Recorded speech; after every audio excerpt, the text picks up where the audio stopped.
someone's level of accountability and level of empathy towards the other person is a real indicator if we are dealing with someone simply with some attachment issues or we're dealing with narcissism. And narcissism is more of a stable personality trait the farther you run down the spectrum, meaning that it's integrated into one's personality and it starts to show up in other aspects of their life when there's relationships involved. So a narcissist is going to say, have problems with their child's soccer coach, right? They're going to have some discord with the soccer coach. They're going to have some issues with a colleague at work that they disagree with, right? These sort of problematic relationships are going to start popping up in other areas of their life because they don't like authority, because they desire to have power and superiority, because, they hyper control their lives. Whereas someone with attachment issues, it's really just going to show up in their romantic relationships. Right. It doesn't show up as strongly in other less intimate relationships in their lives. So that's one. Now, I do say that for a lot of relationships, we can, when we become securely attached, set up the optimal environment for people to thrive, right? So we can learn about our partner's attachment. We can learn what are their biggest pain points, what are their biggest needs, and we can use that information as data to learn how to love them in a unique way that feels good to them. But that isn't an attempt to control or change anyone.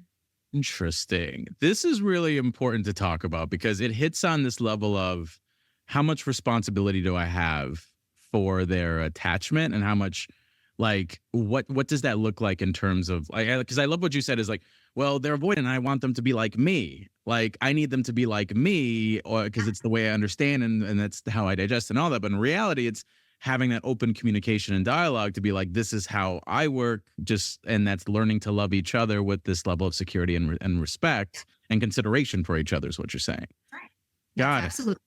That's your job as a partner is to learn how to love someone in a way that they want to be loved. Now, if the way that they want to be loved is somehow crossing your boundaries and making you feel bad, then you're in the wrong relationship, right? And you need to make a decision to draw your boundaries and keep those boundaries and walk away. One of the comments I hate most on my videos sometimes is, well, you're asking people to walk on eggshells. No, I'm not.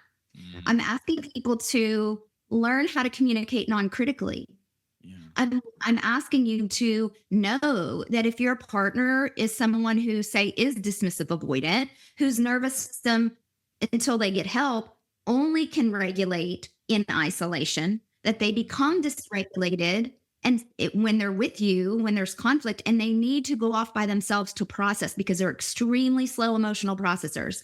When you start chasing them around the house and forcing them to talk to you, and then you tell yourself this negative story that they must not care because they don't solve it right away, then what you're doing is, one, you're pushing them further away. So you haven't learned about how to love them in a correct way, right? And then number two, you're breaking your own heart by telling yourself a false story that they don't care about you. No, what's really happening is that in their internal blueprint that was formed in childhood, their nervous system doesn't know how to reach safety until they go off and isolate. The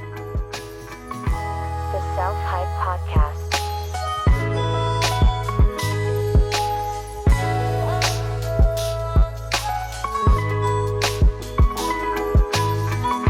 The Self-Hype Podcast.